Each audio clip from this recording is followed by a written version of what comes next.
अस्सलाम वालेकुम वरहमतुल्लाहि वबरकातुहू। दोस्तों, डीएलएड एंट्रेंस एग्ज़ाम 2024 की तैयारी में लगे हुए हैं आप लोग। जी, ज़रूर क्लास अटेंड करेंगे और मेरा जो क्लास है वो 6:30 बजे आपको शाम में देखने के लिए मिलेगा प्रत्येक दिन। ठीक है, तो आप लोग प्रत्येक दिन प्रत्येक क्लास को अटेंड करेंगे और प्रत्येक वीडियो को ज़रूर देखेंगे और एक एक चीज़ को समझेंगे। तो आज की इस वीडियो में मैं आपको बिहार डीएलएड एंट्रेंस एग्ज़ाम 2024 के लिए उर्दू का सब्जेक्ट लेके आ गया हूँ और ये बहुत ही इम्पोर्टेंस है, इसे ज़रूर आप देखेंगे। और ये जो मैं आपको वीडियो लेके आया हूँ उर्दू का, ये आपको 10th लेवल पर है, यानी आपको दरख्शां उर्दू है ना, जो 10th क्लास का है, तो उसी से ये सभी लिया गया है और एक तरीके से इसे हम लोग प्रैक्टिस सेट 1 मान सकते हैं। तो देखिए, आज का वीडियो जो है बहुत ही महत्वपूर्ण होने वाला है, इसलिए आप लोग एक एक पॉइंट को समझेंगे और जितने भी क्वेश्चंस मैं आपको कराऊँ प्रत्येक क्वेश्चंस को आप दिमाग में बैठा लेंगे। ठीक है, तो चलिए वीडियो को स्टार्ट करते हैं। हमारा पहला क्वेश्चन है, डॉक्टर मोहम्मद मोहसिन किस यूनिवर्सिटी में प्रोफेसर थे? तो यहाँ पर आपके पास में 4 ऑप्शन है, आपको बतानी है कि डॉक्टर मोहम्मद मोहसिन जो है किस यूनिवर्सिटी के प्रोफेसर थे, तो आपको बतानी है। तो मगध यूनिवर्सिटी, पटना यूनिवर्सिटी, मंडल यूनिवर्सिटी, वीर कनौर सिंह यूनिवर्सिटी, तो इनमें से कौन सा सही है आपको बतानी है। तो दोस्तों, इसका जो सही ऑप्शन है, ऑप्शन नंबर बी आपका बिल्कुल राइट होगा, यानी पटना यूनिवर्सिटी, यानी डॉक्टर मोहम्मद मोहसिन जो है वो पटना यूनिवर्सिटी के जो है प्रोफेसर थे। ठीक है, चलिए इसी प्रकार से अगला हमारे पास में प्रश्न है, प्रश्न नंबर 2। इसमें कह रहा है, सैयद मोहम्मद मोहसिन का अफसाना फरार किस नौइयत का है? रूमानी, नफ्सियाती, तारीख़ी, जासूसी। तो इसका जो सही ऑप्शन है, ऑप्शन नंबर आपका सी बिल्कुल राइट हो जाएगा, यानी नफ्सियाती, यानी सैयद मोहम्मद मोहसिन का जो अफसाना फरार है वो जो है नफ्सियाती नौइयत का है। ठीक है, चलिए क्वेश्चन 3 कह रहा है, कमर जहाँ के वालिद का नाम क्या था? कमर जहाँ जो है इसके वालिद का नाम क्या था? सैयद अताउल हक़, सैयद रिज़ाउल हक़, या फिर अनवरुल हक़, या फिर सैयद ज़ियाउल हक़। आपको बतानी है कमर जहाँ के वालिद का नाम क्या है। दोस्तों, अगर आप जानते हैं, जो भी क्वेश्चंस का जवाब आप जानते थे वो कमेंट कर देंगे कि भाई इसका जवाब जो है पहले से जानते हैं। फिलहाल इसका कमर जहाँ जो है इसके वालिद का नाम जो है सैयद अताउल हक़ राइट हो जाएगा, इसीलिए ऑप्शन नंबर ए को ताला लगाएंगे। देखिए दोस्तों, मैं जो भी क्वेश्चन करा रहा हूँ वो डीएलएड एंट्रेंस एग्ज़ाम 2024 के लिए बहुत ही महत्वपूर्ण है। आप लोग शुरू से लेकर के आखिर तक ज़रूर देखेंगे इस चीज़ को। इसमें बहुत सारे क्वेश्चन फंसते हैं, इसमें बहुत सारे क्वेश्चन जो है आते हैं। ठीक है, चलिए जी, अब क्वेश्चन नंबर 4 को देखिए। इसमें कह रहा है, निगार अज़ीम का कौन सा अफसाना आपके निसाब में शामिल है? फ़रार, कटी हुई शाख, आशियाना, या फिर भाभी जान। तो निगार अज़ीम का जो है, जो दरख्शां उर्दू है, उसमें जो है आशियाना जो है चैप्टर है, वो आशियाना जो है कि आपके निसाब में शामिल है, यानी निगार अज़ीम का में के जो निसाब है उसमें वो शामिल है कि नहीं? आशियाना, क्या आशियाना। चलिए जी, अब अगला प्रश्न को देखिए। अब अगला प्रश्न है आपके सामने में। अगला प्रश्न कर रहा है, बाल और ज्ञान कॉन्फ्रेंस कब मुनाकिद हुआ? 2007 में, या फिर 2008 में, 2009 में, 2010 में। तो बाल और ज्ञान कॉन्फ्रेंस जो है ये आपको मुनाकिद हुआ था 2008 में, तो इसका ऑप्शन नंबर जो बी है वो बिल्कुल राइट हो जाएगा। उसी प्रकार से क्वेश्चन नंबर 6 कह रहा है, डॉक्टर मोहम्मद मोहसिन के वालिद का नाम क्या था? यानी डॉक्टर मोहम्मद मोहसिन जो हैं इसके पिताजी का नाम क्या था? सैयद मोहम्मद शब्बीर, सैयद मोहम्मद रशीद, सैयद मोहम्मद बशीर, या फिर सैयद मोहम्मद हफ़ीज़। तो दोस्तों, इसका जवाब जो है बिल्कुल आसान है, वो है सैयद मोहम्मद रशीद। एक बात तो है, यानी जिसका जवाब आप जानते हैं ना वो तो आसान होगा ही, है कि नहीं? तो इसका जो ऑप्शन नंबर बी है वो बिल्कुल राइट हो जाएगा, यानी डॉक्टर मोहम्मद मोहसिन के जो पिता हैं वो सैयद मोहम्मद रशीद हैं। ठीक है, अब अगला प्रश्न की तरफ देखिए। अगला प्रश्न कर रहा है, सर सईद अहमद ख़ान के लिटरेरी सेक्रेटरी का नाम क्या था? मौलाना हाली, सैयद महमूद, या फिर वहीदुद्दीन सलीम, या फिर मौलाना मोहम्मद अली, क्या है? तो इसका जो सही ऑप्शन होगा ऑप्शन नंबर सी, यानी वहीदुद्दीन सलीम, ये आपका सही ऑप्शन है। अब अगला प्रश्न, प्रश्न नंबर 8, इसमें ध्यान दें। डॉक्टर मोहम्मद मोहसिन किस मज़मून के प्रोफेसर थे? यानी मोहसिन जो है, मोहम्मद मोहसिन जो है ये एक प्रोफेसर थे, तो किस मज़मून के प्रोफेसर थे वो आपको बताना है। अंग्रेज़ी के, उर्दू के, नफ्सियात, या फिर साइंस के, किस चीज़ के थे वो आपको बतानी है।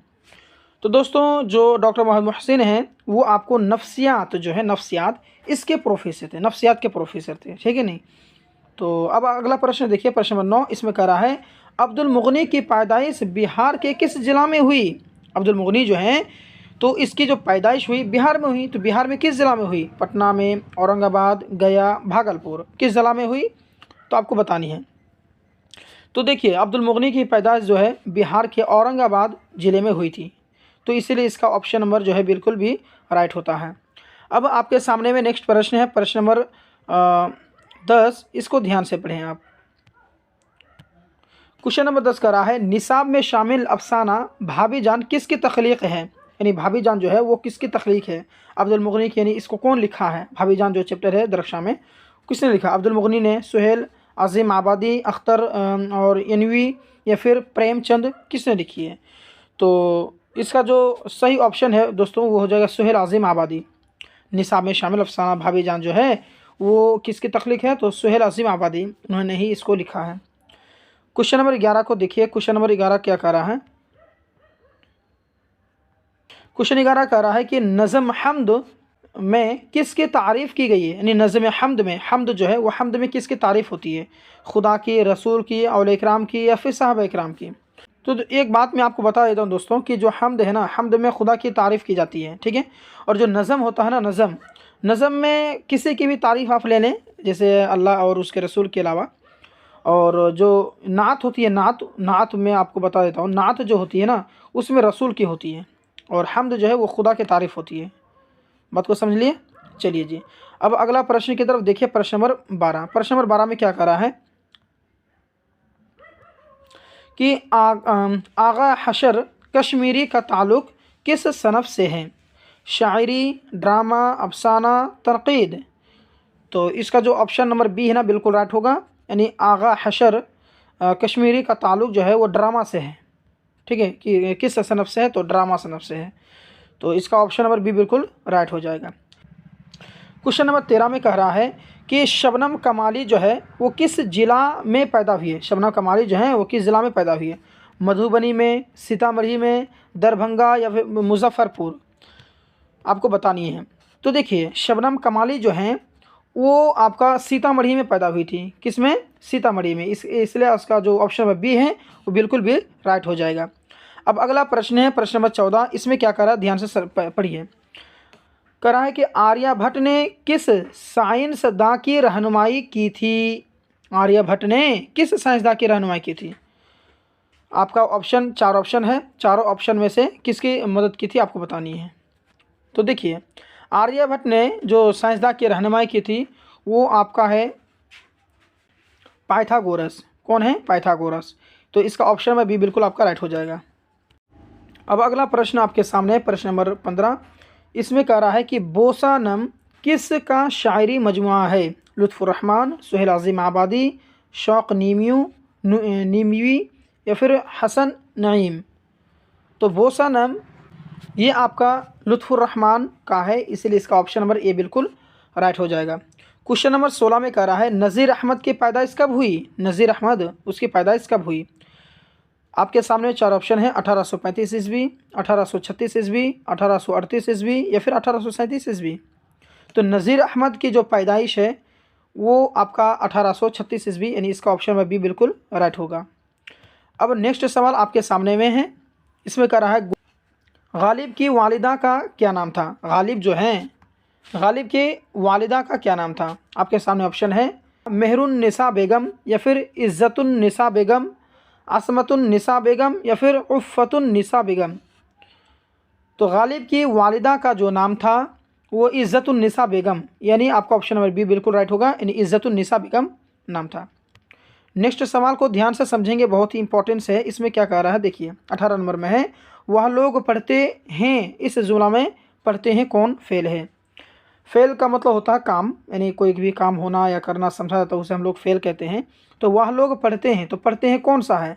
कौन सा फेल है? यानी फेल माजी, यानी गुजरा हुआ समय में, बीता हुआ समय में है, या फिर फेल हाल? फेल हाल का मतलब होता है जो अभी जो चल रहा है, या फेल मुस्तकबिल, मुस्तकबिल मतलब होता है आने वाला, जो यानी आने वाला समय में है, या फिर मुजारे है। देखिए, पढ़ते हैं जो है ना वो जो है कि अभी, यानी अभी के टाइम के बारे में कह रहा है। ये तो ऐसा नहीं है कि भाई पढ़ेगा वह लोग पढ़ेंगे, ऐसा तो नहीं है। भविष्य के बारे में तो नहीं कह रहा, तो मुस्तकबिल तो होगा नहीं। फेल मासी का मतलब होता है जो गुजर गया है, जैसे कि वह लोग पढ़े थे तो नहीं है कि फेल मासी होगा, बल्कि ये हाल अभी के बारे में कह रहा है। वह लोग पढ़ते हैं, यानी फेल हाल होगा। इसका ऑप्शन नंबर बी बिल्कुल राइट हो जाएगा। अगला क्वेश्चन, क्वेश्चन नंबर 9 की तरफ ध्यान देंगे। अगला क्वेश्चन 19 की तरफ ध्यान देंगे। 19 में कह रहा है ईस्ट इंडिया कंपनी के ज़ेर एहतमाम कौन अखबार जारी हुआ। यानी ईस्ट इंडिया कंपनी के ज़ेर एहतमाम में कौन सा अखबार जो है जारी हुआ। सदराए आम, दारुल सल्तनत, या फिर नवाए मशरिक, या फिर सियासत। तो ईस्ट इंडिया कंपनी जो है इसके ज़ेर एहतमाम में जो अखबार जारी हुई थी वो आपका जो है दारुल सल्तनत है। तो इसका ऑप्शन अभी बिल्कुल आपका राइट होता है। ठीक है, चलिए जी। अब वो नेक्स्ट सवाल नंबर 20, इसकी तरफ ध्यान दें। क्वेश्चन कह रहा है कि मेहदी अफादी के वालिद कैसे आदमी थे। मेहदी अफादी, इसके बारे में जानते हैं ना आप लोग, कैसे आदमी थे? सियासी वाला आदमी थे, मजहबी, तिजारती, समाजी। तो मेहदी अफादी के वालिद जो थे वो मजहबी टाइप के आदमी थे। इसका ऑप्शन नंबर भी बिल्कुल राइट होता है। अगला क्वेश्चन नंबर है 21, इसमें कह रहा है बेगम भोपाल की तलब पर शहबाज भोपाल कब गए। 1903 में, 1904 में, 1905 में, 1906 में। तो बेगम भोपाल की तलब पर शहबाज जो है भोपाल कब गए थे? 1905 में गए थे। कब? 1905 में। इसका ऑप्शन नंबर सी बिल्कुल राइट होता है। फ्रेंड्स, जो भी मैं क्वेश्चंस करा रहा हूँ आप यकीन मानेंगे कि ये सभी के सभी डीएलएड एंट्रेंस एग्ज़ाम के लिए बहुत ही महत्वपूर्ण है। और इसमें जो है कि ग्रामर टाइप सवाल आते हैं, और जो ग्रामर को छोड़ करके दूसरे से भी आते हैं, और वही सब जो है क्वेश्चंस लेके आ गया हूँ जो कि इम्पोर्टेंस है। आप ज़रूर पढ़ेंगे, कुछ ना कुछ सवाल जो इनमें से ज़रूर आएगा। अगला सवाल है कि चिकबिस्त ने वकालत कब पास किया। 1908 में, 1909 में, 1907 में, या फिर 1910 में। तो इसका जो सही ऑप्शन है दोस्तों, ऑप्शन नंबर ए बिल्कुल राइट होगा। यानी 1908 ईस्वी में वकालत पास किया था। अगला प्रश्न नंबर 23, इसमें कह रहा है इंडिया गेट की तामीर किस हुक्मरान ने की। इंडिया गेट आप गए होंगे, भारत में बहुत ही ज़्यादा लोकप्रिय है, बहुत सारे लोग आते हैं देखने के लिए। तो इंडिया गेट जो है उसकी तामीर किसने की, किस हुक्मरान ने की? मुग़ल हुक्मरान ने, या फिर खिलजी हुक्मरान ने, अंग्रेज़ों ने, या शहरशाह ने? तो देखिए, इंडिया गेट की जो तामीर की थी वो अंग्रेज़ों ने की थी। कौन की थी? अंग्रेज़ों ने। तो इसका ऑप्शन नंबर सी बिल्कुल राइट होता है। अब नेक्स्ट सवाल है आपके सामने में, प्रश्न नंबर 14, इसमें कह रहा है दर्ज झेल में इसमें आला कौन है। इसमें आला कौन है? बाग है, कब्रिस्तान है, कफगीर है, या फिर रमज़ान है? तो इसका जो ऑप्शन नंबर बी है कफगीर, ये बिल्कुल आपका राइट आंसर है, बिल्कुल सही आंसर है। चलिए, अब हम लोग क्वेश्चन नंबर 25 की ओर चलते हैं। क्वेश्चन नंबर 25 में क्या कह रहा है देखिए। क्वेश्चन नंबर 25 में कह रहा है कि परवेज़ शाहिदी का पूरा नाम क्या है। परवेज़ शाहिदी का पूरा नाम क्या है? सैयद इकराम हुसैन, या फिर सैयद अहमद हुसैन, या सैयद हामिद हुसैन, या फिर सैयद मुकर्रम हुसैन? तो दोस्तों इसका जो सही ऑप्शन है, ऑप्शन नंबर आपका ए बिल्कुल राइट होगा। यानी परवेज़ शाहिदी का जो पूरा नाम है वो सैयद अकरम हुसैन है। अब नेक्स्ट सवाल आपके सामने में है, कह रहा है कि निदा फाजली ने अपनी नज़मों में समाज के किस तबक़े के मसाइल को उभारा है। निदा फाजली जो हैं अपनी नज़मों में समाज के कौन सा तबक़ा के जो मसाइल हैं उनको उजागर किया है, उन्हें उठाया है। आला तबका, ताजीर, कमज़ोर तबका, खुशहाल तबका? तो इसका जो सही है वो ऑप्शन नंबर सी है, यानी कमज़ोर तबका, ये बिल्कुल आपका राइट होता है। अब क्वेश्चन नंबर 27 को आप लोग देखेंगे। क्वेश्चन नंबर 27 क्या कह रहा है, ध्यान से पढ़ें। कह रहा है सैयद मोहम्मद जाफ़री कहाँ पैदा हुए थे। दिल्ली में, लाहौर में, लखनऊ में, कराची में? तो सैयद मोहम्मद जाफ़री जो हैं वो आपका लाहौर में पैदा हुए थे। इसका ऑप्शन नंबर सी बिल्कुल राइट होता है। अच्छा जी, अब अगला प्रश्न आप ध्यान से देखें। अगला प्रश्न क्या कह रहा है, रजज़ किस सनफ़ शायरी का हिस्सा है। रजज़ जो हैं किस सनफ़ के शायरी का हिस्सा है? मसनूई, कसीदा, क़ता, मरसिया? तो इसका जो सही ऑप्शन है वो आपका ऑप्शन नंबर सी बिल्कुल राइट होता है, यानी मरसिया। अब अगला प्रश्न की तरफ ध्यान देंगे, प्रश्न नंबर 29। दोस्तों अगर अभी तक आपने हमारे इस चैनल को सब्सक्राइब नहीं किया तो सब्सक्राइब कर लेंगे, प्लस हमारे इस वीडियो को ज़रूर लाइक करेंगे, और आपके फ्रेंड में से जो भी इस बार डीएलएड करने वाले हैं उन्हें शेयर ज़रूर करेंगे। क्वेश्चन नंबर 29 को ध्यान से पढ़ें। इसमें कह रहा है दर्ज झेल में कौन मसनवी निगार नहीं है? शौक़ लखनऊ, मीर हसन, अहमद फराज, शौक़ नीमवी। तो इसका जो सही ऑप्शन है दोस्तों, ऑप्शन नंबर सी बिल्कुल राइट होता है, यानी अहमद फराज। चलिए अब अगला क्वेश्चन की तरफ आप लोग ध्यान दें। अगला क्वेश्चन क्या कर रहा है समझें। नसीम की पैदाइश कहाँ हुई? नसीम जो है इसकी पैदाइश कहाँ हुई है? लखनऊ में, इलाहाबाद, फैज़ाबाद या फिर दिल्ली में? तो नसीम की जो पैदाइश है दोस्तों वो आपका लखनऊ में हुई थी। इसका ऑप्शन नंबर ए बिल्कुल राइट होता है। अब अगला प्रश्न की तरफ ध्यान दें। अगला प्रश्न क्या कर रहा है? कह रहा है मसहफ़ी की पैदाइश कहाँ हुई थी? लखनऊ में, फैज़ाबाद या फिर अमरुविया या फिर बाराबंकी? तो मसहफ़ी की जो पैदाइश हुई थी वो बाराबंकी में हुई थी। इसका ऑप्शन नंबर डी बिल्कुल राइट होता है। अब नेक्स्ट सवाल आपके सामने में प्रश्न नंबर 32। इसमें कह रहा है फ़ारसी शायरी में मुबारक किस शायर से इस्लाह लेते थे? तो फ़ारसी शायरी में मुबारक किस शायरी से इस्लाह लेते थे? दाग दहलवी या फिर शाद आज़िम आबादी, अब्दुल हमीद परेशान या फिर यगाना चिंगेज़ी? तो फ़ारसी शायरी में मुबारक जो है किस शायर से इस्लाह लेते थे? तो इसका ऑप्शन नंबर जो है आपका सी बिल्कुल राइट होता है, अब्दुल हमीद परेशान। अब नेक्स्ट सवाल आपके सामने प्रश्न नंबर 33। इसमें क्या कह रहा है? ध्यान से सवाल को पढ़ें। इसमें कह रहा है हसन नईम का असल नाम क्या था? तो हसन नईम का असल नाम जो है सैयद हसन या फिर सैयद हुसैन या फिर सैयद मुहसिन या फिर सैयद हसन रिज़ा। 4 ऑप्शन है आपके सामने में बतानी है। तो इसका जो सही ऑप्शन है ऑप्शन नंबर ए बिल्कुल राइट होगा, यानी सैयद हसन। अब नेक्स्ट सवाल है आपके सामने में प्रश्न नंबर 34। इसमें ध्यान दें। क़ल्बो जान में हसन की खाली स्थान रह जाएगी, मिसरा मुकम्मल कीजिए, यानी खाली स्थान में क्या लगेगा?